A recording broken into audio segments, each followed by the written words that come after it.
समुद्री जल खारा क्यों होता है? आप सोचे हैं आपका पसीना कैसा रहता है? नमक। देखिए, अगर कोई समुद्र बहुत बड़ा है तो उसका पानी ज्यादा खारा नहीं होगा। अगर कोई समुद्र छोटा है तो उसका पानी जितना भी जल होता है खारा होता है, हम उसे पी नहीं सकते। अगर पिएंगे तो फिर हमारे शरीर में बीमारी आने लगेगी, डिहाइड्रेशन होने लगेगा। वो पानी जल्दी देर तक रहता नहीं है शरीर में, वो खारा पानी होता है। दूसरा, उसमें ज्यादा देर तक रहेंगे तो चमड़वा छोड़ा देता है अपना, बहुत ज्यादा उसका पानी क्या होता है? खारा होता है। ठीक है, अब समझिए ध्यान से, समुद्री जल खारा क्यों होता है? क्योंकि नदियां नमक को ले जाके समुद्र में गिरा देती हैं। हमारे अगल बगल के वातावरण में नमक बहुत ज्यादा है। आप सोचे हैं आपका पसीना कैसा रहता है? नमक। ये पसीना जाता कहाँ है? जब तक नहाते नहीं है तब तक कहीं नहीं जाता है। आपके शरीर का पसीना वापस नहीं जा सकता है। कपड़ा सोख लेता है, नहीं तो आप लोग वो चकट के मैल बन जाता है यहाँ पे। और वो सारा का सारा पसीना जब आप नहाते हैं, हाँ जी जगमोहन, बेचारा जगमोहन को कह रहा है कि जगमोहन का पसीना महकता है।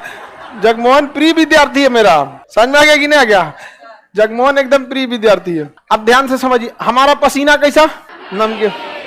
गाय भैंस सब चीज का पसीना हम नहा लेते हैं, सारा नमकीन निकल गया, वो पानी नाली में गया, नाली से बड़े नाले में, नहर होते हुए नदी में। 140 करोड़ आदमी नहाया, किसी ना किसी नदी में गया, वो बंगाल की खाड़ी में गया या अरब सागर में, फिर बना नमक।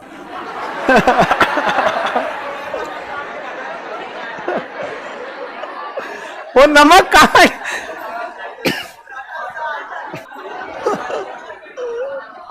आगे सेंधा नमक खाने लायक है।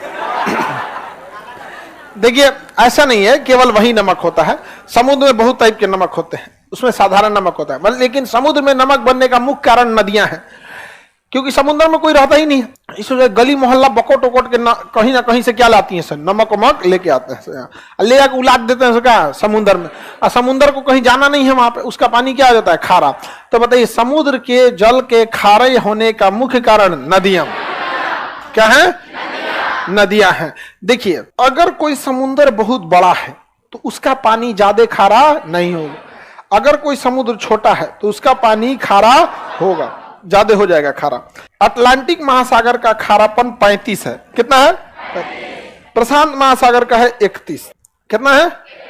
30 है। कितना है? ना 31। कितना है? 31।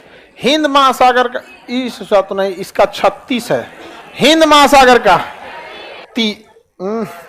35। हिंद महासागर का 35। चलिए अब ध्यान समझिए, जितना बड़ा सागर रहेगा उसका खारापन उतना कम रहेगा। इसका परसेंटेज ऐसा साइन होता है, 2 को लगा दिया जाता है खारेपन का। तो बताइए, प्रशांत महासागर का खारापन 31, अटलांटिक का 36, हिंद महासागर का 35। हिंद महासागर का सबसे खारा महासागर प्रशांत महासागर, सॉरी अटलांटिक महासागर, सबसे ज्यादा खारा अटलांटिक। जिसका रीजन समझिए अब आप खुद से, इधर से भी नदियां इधर गिर रही हैं, इधर की भी नदियां इधर गिर रही हैं, इस साइड की नदी इधर, इस साइड की नदी इधर, चारों ओर से उलाट दिया इसी में ले आके। इसका पानी क्या हो गया? खारा। हिंद महासागर का खारापन 35। देखिए, ये सारा नदी जितना इधर से आ रहा है ना, सब इसको क्या बना देगा? खारा बना देता है। प्रशांत महासागर इतना बड़ा है कि कितनों खारा कीजिएगा वो पंछुछुरे लगता है, क्योंकि सबसे बड़ा महासागर है। तो महासागरों में सबसे कम लवणता प्रशांत, सबसे ज्यादा लवणता हाँ, और हिंद महासागर का 35।